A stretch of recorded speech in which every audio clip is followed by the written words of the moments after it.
So as I work on this piece and as I prepared it, first thing that I looked at was really focusing on the swing section and really getting my feel and style down with the swing.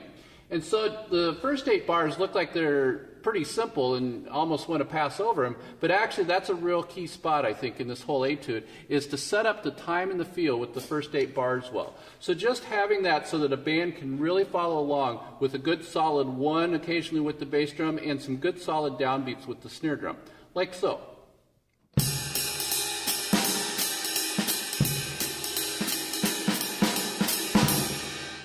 And so if I was a judge listening to this, I'd really want to hear how that ride cymbal and hi-hat are lining up in time, and then how are the bass drum and snare drum lining up with those 2 parts so that they're all in time.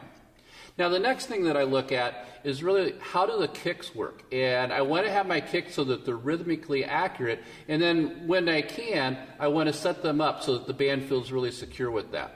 So if you take a look at some spots like measures 12 through 13, there's a couple of short kicks in there and there's a couple of long kicks in there.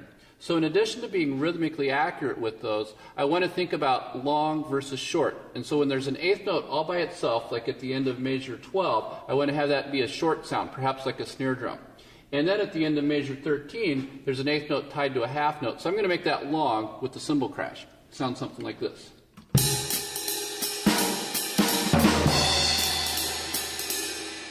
So just that simple concept of long and short is something that's really going to help you make you feel in concert with the band as you're playing through the piece.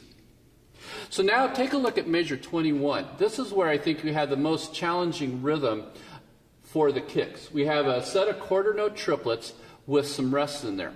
So first, to break that down and make it a little bit simpler, I think of a full measure of quarter note triplets, 6 against 4, 1, 2, 3, 4, 5, 6. So something like this. Now if I put the quarter note triplets on the snare drum and do that against the ride cymbal, then I'll get this. So first I want to make sure that I'm really comfortable with that rhythm that initially sounds really complicated or looks very complicated on the page. Once we look at it on the page and we take out a few of those notes, it gets more challenging. So to keep it from being so challenging, I put a downbeat on beat 1 with my bass drum, put the quarter notes going around the drum, and then I look at that last 8th note, and it's the very last 8th note of the measure, so I wait for that. Something like this.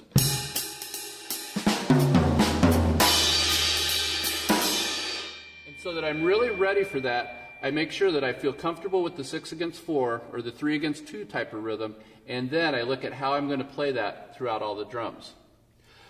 So I take that and I practice that swing section by itself, make sure that I get that really solid.